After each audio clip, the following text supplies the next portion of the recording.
Welcome back to The Big Show, talking to my favourite people and the country's biggest stars. Everybody knows I love Jane McDonald, and the biggest star, well, of course she is. She's got a new DVD out and she's here talking to us. How are you? Hello, gorgeous. You're just fabulous. I love you. I tell you why, because you can do it, you don't muck about, you turn up in theatres and people pay to see you, and who can do that anymore? Well, I have been quite shocked, actually, by the response of the audience. We've been on tour forever. It seems like, in fact, my gowns stand up on their own now when I take it off. It's not attractive. The downwind, God help you. But, you know, it's been a long tour, but everybody said, please put this on DVD. You know, where can we get this show? Where can we see it? And so that's basically what we did. We went to the London Palladium. We had a full house. It was fantastic. It was just one of those nights that you know, so grateful captured it on film and got it on CD and on DVD out for Christmas. The good thing about you is that there's little risk involved in terms of the punters buying it, but in terms of finance, I mean, you do put your neck on the line. Hiring the Palladium is not cheap, and a film crew can't be cheap either. There is risk involved with a show like that, isn't there? I'm completely backing. I'm backing, aren't I? Let's be honest. You know, even my other half said, buy Ecklas, you take some risks. And he's not even from Yorkshire. You know, but he says, you know, fancy paid mortgage off first, you know, and I've always been, even when I was a club singer, I always invested in the show. I always had the best backing tapes, I always had the finest outfits, and that seems to be my shtick, really. I do like to invest in the show. I like to put a good show on and a good concert and buy Eck. We've done it. It's so amazing. I was thinking back, I can't remember what year you came off that boat, but I think 3 weeks afterwards we did our first interview. Since then, it's been so smart the way you've run your career, because there's been ups and downs, obviously, and you've had people who could have wrecked it, but you've always come back fighting. And the one thing I think the public love more than anything is tenacity, isn't it? The fact you're still here, you're still trying, and you're still winning. Well, winning, thank you for that. I would say winning. I wake up every morning thinking somebody's going to knock on my door and saying, you can't really do this. We've found you out now, haven't we?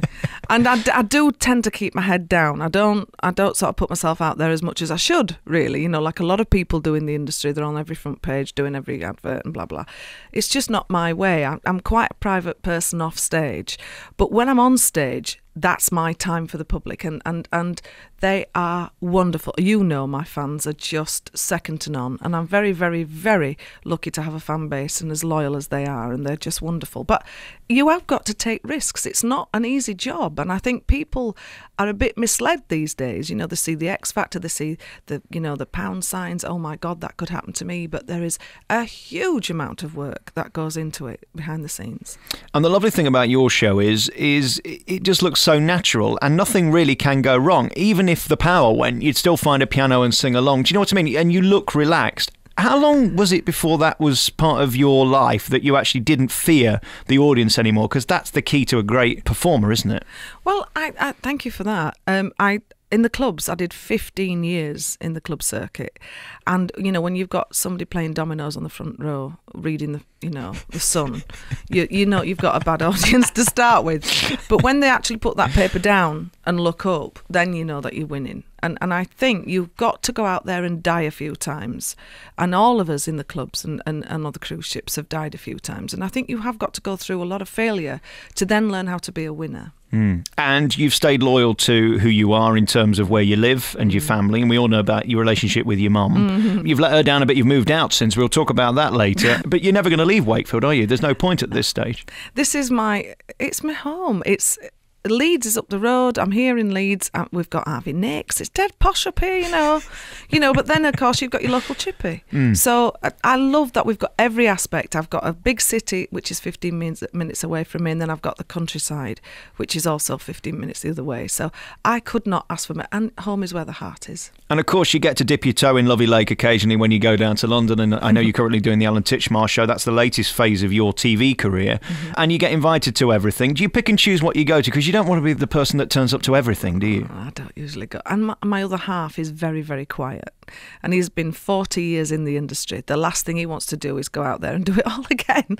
So actually, it's a night out for us is a night in. So we don't tend to be very showbiz. And that's a bit sad, really. But it is quite nice that I've got a partner that understands that as well, that we would rather just, you know, stay in. You make yourself available to your punters and they love you for it. Is that still okay? Because it's time consuming. It's very time consuming, but they've spent a lot of time coming to the theatre, sitting there and watching you, and theatre after theatre after theatre. The least I can do is say, hello, how are you? And how's your family? And a lot of my fans now are friends. You know, I've got to know them very, very personally, as they have me. And, you know, the first 3 rows are always people that I would class as friends. And they're lovely. I'm very, very lucky to have such a lovely fan base. They are sincerely beautiful people. They're lovely. They're lovely. I love them. We're going to play a lot of music by Jay McDonald during this interview. The song that you look forward to the most, that you may have done 3 million times, but it still gives you a kick. What is that in the show? Probably You're My World. You're My World was the thing that really catapulted me, gave me a #1 album, a platinum album. And it's still the song that everybody goes, oh, in the show when I say this is dedicated to the fans. And I really do mean it when I say this is for the fans who've kept me doing the job that I love all these years. Alex Belfield, in the morning. BBC Radio Lead. We're back on The Big Show talking to Jay McDonald today. You're My World, the song that we got to know her and love her for on the cruise. I love your stories about the clubs because there you were in your posh frocks and nobody really cared for a point until you opened your trap. But that is the truth with the clubs, isn't it? If you're a good turn, they'll listen to you. If not, you'll get short shrift. Exactly, and I do feel sorry for the youngsters of today, because there isn't now the club scene that there was. The working men's clubs have sort of died a death. A lot of them have anyway. There's still some very good ones around, but even my Sue Ravey, who was my backing singer, she was a club act as well. We all were, all of us on the stage. Foz, who was the other backing singer, was a club act as well. But we've all done the training, and it was a great life. I can't knock the clubs at all. 15 years. Well, you can sing anywhere when you've done 15 years in the clubs, I'll tell you. But don't diss the bingo, because that's what pays your wages, love. Yeah. You know, and God forbid if the act ever won it, you know, because you would be lynched in the car park, you know. I did a club in Nottingham a few weeks ago and they actually turned the lights off on stage because I went 30 seconds over. Yep. In terms of the songs that you found worked, is there much point sticking in stuff that nobody's heard of? Will they sit through that? Or have you got to make sure that your show is sing along, hum along, and I know it? In the club days, oh no, you've got to do a Sheffield finish. You know, I mean, it's good to bring in new songs, you know, but chart songs that people listen to on the radio, because also they do want to come out, they want to hear something that they're familiar with. And, you know, saying that, I used to watch one of the Grumbleweeds, Albert Grumbleweed. He went from comedian to opera singer, and that was, everybody turned up thinking he was going to be this big comic, but when he opened his mouth and sang opera, you just went, oh my goodness me. So I think shock value can be very good as well. And that's interesting because you're a bit like that. I think there are some people that just think you're the mouthy, broad off loose women that gobs off at everything until they hear you sing. Does that bother you a little bit, that actually that's overtaken the fact that you're a tremendous singer and can hold an audience at the Palladium for 2 hours? No, I quite like being known as anything. You just want to be known. If it's a gobby northerner, then that's fine by me. I don't mind. You see, in the show, I do a lot of comedy, and I'm quite gobby in the show. I like your mucky gags, by the way. Oh, stop it. There's a little joke you did last time about a washing machine. We're not telling that on here. Well, we better not. I did it on my last programme. But, I mean, you do take risks, and your audience love it. It's not offensive, and it's also innuendo. So it's whatever you take that connotation to be. So it's whatever your mind is thinking at the time. So I'm not being actually very rude. It's what they're thinking it is. So that's my way out. It's very carry on. I would love to do them on the air now and see how the bosses reviewed them here at the BBC afterwards. I think there'd be a few forms to be filled in at the end of it. Well, that's their dirty mind. Yes, it is. It's nothing to do with us. And in terms of putting your show together, how do you make that happen? Because it looks spectacular. So there's a job in itself. It sounds amazing. So you've got to have a good PA system. It's all those little elements before you even get on. Well, it's funny because I'm up in the show. I'm up in the show again for next year. This has been a huge expense this year. And Ken Dodd and I do the same circuit all the time. And Ken Dodd did an interview the other day and he says, yeah, Jay McDonald's a good girl, but she don't make any money.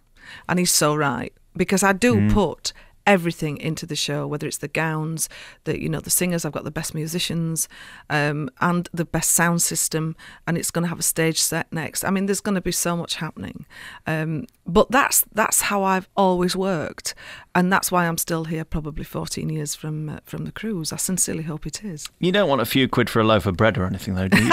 Can you lend us a fiver? Let's take another piece of music by Jay McDonald. Another song that you love to sing. Oh, I actually love Dance Yourself Dizzy as well, because I know it's the end of the show and I'm going to get a pint. We're back on your favourite local radio station talking to Wakefield's very own Jay McDonald. A bit of Yorkshire stuff then, some of the clubs that you love around here. Oh, there's so many. Well, Leeds was always a great circuit. You know, every club in Leeds I've done. And Wakefield, all surrounding it. Sheffield, my goodness, Sheffield's a great big clubs as well, like Dial House, and you've got some massive clubs. But there was all the mills then. You see, there was loads of stuff happening there. But big in the old days, you know, we had all the mills, the steel works, and the working men's club absolutely thrived. And then when the pits shut and everything else went haywire in the early days, then, you know, it took a different slant. But hopefully the clubs will come back. I sincerely hope they do. The Working Men's Club were a fantastic way for everybody. I don't know whether they will come back, though, because I wonder whether people would rather stay at home and get drunk cheaper and they can smoke at home. It's all the whole culture's changed. Yeah. I just want to know that feeling when you stood in the wings in these clubs, because I often find those more intimidating than certainly doing this, because you can literally eyeball the people. In the early days, how nervous were you? Well, I used to just go on. I knew I could carry a tune, and I always knew that I could communicate, and that was different. That was something I was different to the rest of the girls, because I actually spoke to the audience a lot. And I got told, funny enough, by every single agent that I worked for to shut up and just sing. Even up to the management that I've had from the last 10 years, shut up and sing, just be the diva that everybody wants you to be.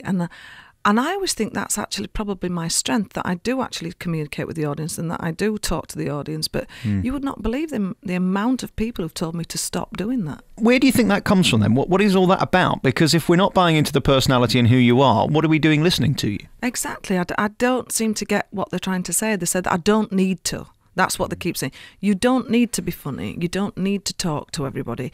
You've got a good enough voice to do that. I've had bosses in the past who've told me the same. Don't you worry about that. Just play the records, they say. It's true, though. It's funny. And I don't know whether it's because they don't understand audiences. And again, it depends whether you want to be one of these acts that you come and see and you go and you say, well, they were a great singer. I don't think actually that's everything you want people to say about you. You want them to like you, don't you? Of course you do. But I think everybody in every walk of life wants to be liked. And if you can go out there and be quite open, and I talk about everything on stage. You've seen it, you know, and people shout out the audience, and how's your mum, and is Ed in his shed? That's the poor lad. I mean, he gets that all the time now. But it's nice that you've got that intimacy with, you know, over 1,000 people a night. It is a lovely thing to do, I think. And I'm really glad that I took no notice of everybody who tried to work with me in the old days. And then you hit the big time and suddenly big checks are being offered to you because you're doing TV, and of course after the cruise everybody wanted to be part of you. How easy was that for you to go from being Jay McDonald, the performer that goes out and be showbiz, to being the businesswoman that's actually got to control your business so people don't rip you off? Well, I had a dip in that because I went from being, you know, the club act and the cruise ship singer to, like you said, that amount of work and amount of money. But I had nothing to do with the money at that time, you see. And I didn't know how much was coming in. I didn't know how much was going out. And I was quite in a little bubble. I just thought, oh, that's lovely. People want to come and see me. A few more people want to come and see me. Didn't realise just what was going off in the background. And the biggest thing that ever happened to me was my husband leaving. And that's when I learned to be a businesswoman, because I was shocked at how much was coming, how much I was being paid. I was like, oh my goodness me. And that then put me on a completely different level because I took over the business. So that was the best thing he could have ever done for me in my whole marriage, was leaving it. And I'm very grateful that he did. And I had to pick up and I had to learn. And I think a lot more people, especially artists, should learn the business side of it. because there's a lot to do, an awful lot. I remember us sitting down in the Piccadilly Theatre. You were in Romeo and Juliet at the time when the thing hit the fan with your husband. And at that point you knew it was all over. I mean, you talk about all that as if, oh, well, I've learnt a lesson and that's great. But actually, at the time, I mean, it was devastating for you, wasn't it? Of course it was. It was devastating because I got married on television and everybody wanted that to be such a success, including myself. But if somebody doesn't want to be with you and if somebody doesn't love you, then you can't make them. And I realised that I had to let him go. But you also have to think, but I'm still here. And that's when I went on and did, I mean, thank goodness for Romeo and Juliet, which I was in the theatre. And I had to cry about 8 times in the show. And everybody said, God, she's emotional, isn't she? Good at that? Actually, I was just grieving my marriage on stage. And it worked for me at that time. As I said, you can't be bitter. You can't. And you have to move on and just... You know, I've still got the golden goose. I'm still the artist. Whereas I do feel a little bit sorry for him now because I've gone on from strength to strength, which must really be maddening for him. Well, and I'm wondering, like many of my enemies, whether he's following you on the internet and seeing what you're up to, because I don't know how you would go from being as involved with you as he was to having nothing to do with you without being curious. Oh, I'm sure. I'm sure he is curious. And I'm sure he's keeping his eye on me, but I'm sure he wishes me well, just as I wish him well. All right, we're going to talk more business next with Jay McDonald. The new DVD's out. It's live at the Palladium. It's sensational, as is the lady herself. Let's take another track. This is The Hand That Leads Me. We'll talk about the history of this song next. We're back on your favourite local radio station with Jay McDonald. We're talking about her life and career. The Hand That Leads Me is a song that you talk about in the show because it means a lot to you, doesn't it? Yes, The Hand That Leads Me is probably my biggest hit, you know, that I've written. And I wrote it for my mother because everybody knows my mother. Everybody knows how close I am. And she literally is the hand that leads me through every problem in life. And to have that is just wonderful. You know, I am very blessed to have a mother that I've got and a relationship with her that I've got. And I just wanted to sort of give something back to her. And I said to her, do you get upset or anything when I'm singing it? And she says, no. She says, I just think about my mum. And I thought, isn't that lovely? You know, everybody takes that in their own way. And the fans just love that song, so I'm really pleased. How is she? She's homeless, isn't she? She's in a cardboard box. No. Bless her. You've kicked her out, the poor lady. She loved you all those years and you hit show business at the top and I know. Bye. Out she goes. Yeah, bye. No, she lives 4 doors down. I bought a nice little bungalow and it's absolutely brilliant because she can still do me ironing. She still does me a casserole and she still does the Sunday roast.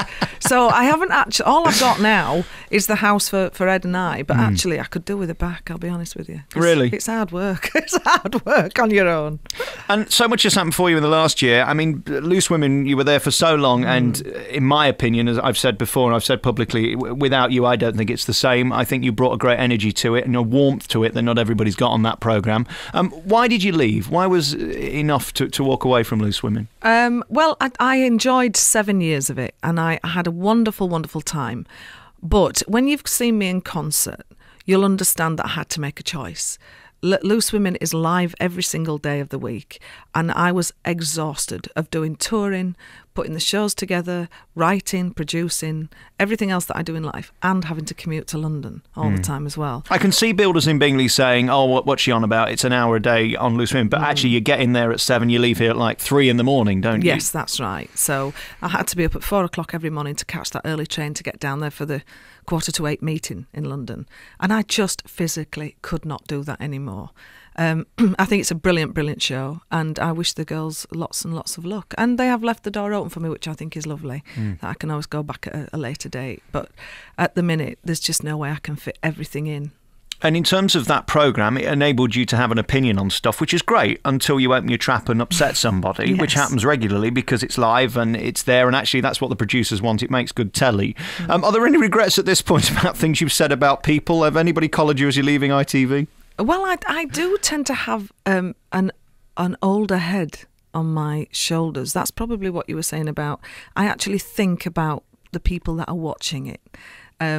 And I know that my mother watched it. So I tended to be a little bit more candid about certainly about my private life. I didn't want people to know everything about my life. And I think that is something that you are expected to do as a loose woman. You have to talk about every single element of your life.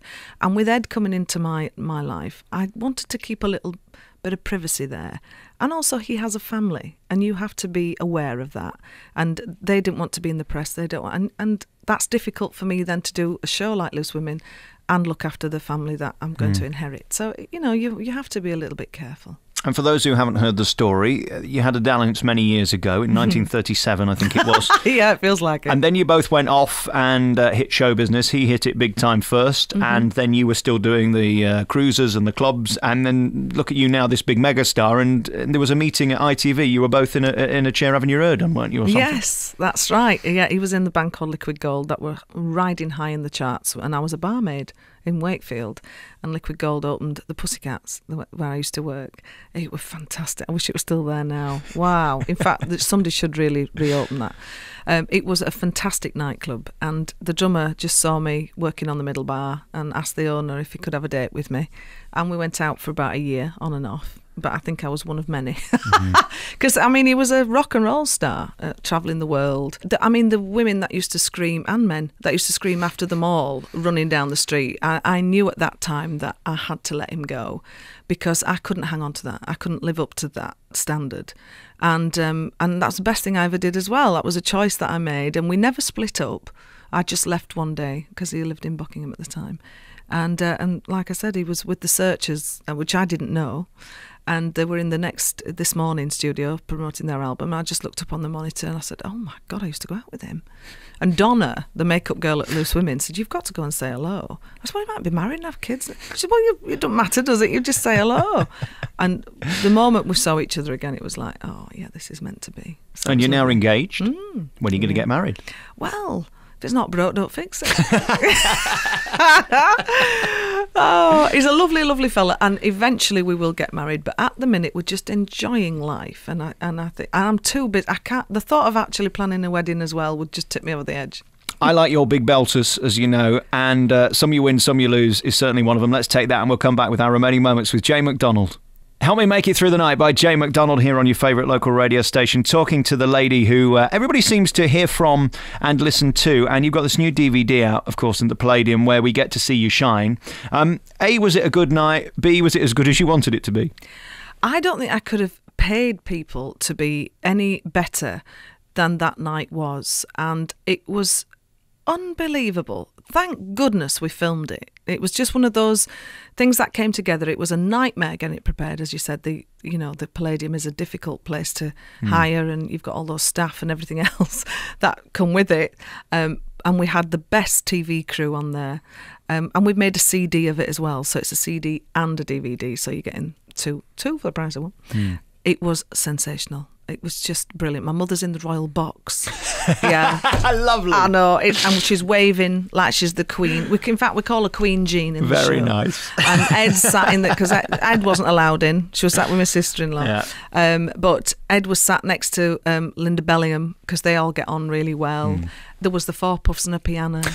It was just a Banana Rama was sat in there. I was just like, blimey, who's all these people who's turned up? It was absolutely brilliant. The audience couldn't have been any better. How nervous were you on those days running up to it that you were going to be as good as you could be? Because I would be just petrified I was going to get a cold, or something was going to happen with a voice, or I'd break my leg and arm. I mean, did you live in some form of cocoon for a while? No, I've never done that, really. I just think I'll do the best of my ability on the night. And that's how you have to live your life. Because it can play with your confidence, can't it, if you start thinking about all that stuff? Hugely. I think because I produced it, I think because I was the executive producer, I didn't have time to actually think about the performance. And I had a dress change, and the zip went, my foot went through it, and this poor Joe Boyne, who was my backing singer, sang Duffy, and it ended up being a 12-inch version. And the poor girl was on her knee. She was begging for mercy by the time I got out, never mind singing it. And that is so funny, the sheer fear on her face when I walk out. She was like, what, you got that dress on for? You're supposed to be in that. But there's lots of things happening all the time, so you do tend to forget about yourself. And is it a joke, or is it true in the show when you say that those adverts with the man with the strange voice, and the little animal bloke. He's your pianist. No, it's a joke. It's a joke. It's a joke. Because he does a very good impression. No. I've been telling people for months that's true. No, it's a joke. In fact, the guy, he must be sick of people saying, "Oh, aren't you Jim McDonald's pianist?" No, it's not. It's just a joke. I always love talking to you, and you're one of my favourite people because you can do the business, and you're not a faker, really, are you? You really can do it, and it seems like there's no end to your success. I think by now people would have got bored of you. Well, that's nice of you to say. I just go on my gut feeling, really. I think you have to listen to yourself, and we all get signs when things are wrong, and you have to follow those. And I tend to just go on my gut feeling and think, I think I'm going to do that next, or let's do this, and I tend to do that. I think you're very brave, and putting on a show like this must cost an absolute fortune. And I know it's going to pay back dividends because there's no questioning your talent and your fans love you. And I just encourage people, if you've not heard a Jane McDonald album, for a start, where have you been? You've heard some tracks on here. Well, listen to her live and go and see her live. Touring forever, aren't you, really? It's just a constant tour. Yeah. What's your website? jane-mcdonald.com. All right. www.jane- is that a hyphen or a slash? I don't know. Hyphen. McDonald.com, and the new DVD and the CD together. It's a double edition thing. It is, yes. So you get a bonus. So you can listen to her in the car and then go and watch it at home live at the Palladium. Jane, I love you very much. Thanks for coming in again. I love you too. It's always nice to talk to you. Off back to Wakefield with you. Yes, I'm off back to Wakey. Thank you very much. Say hello to your mother for me. I will. Ta-ra. Bye.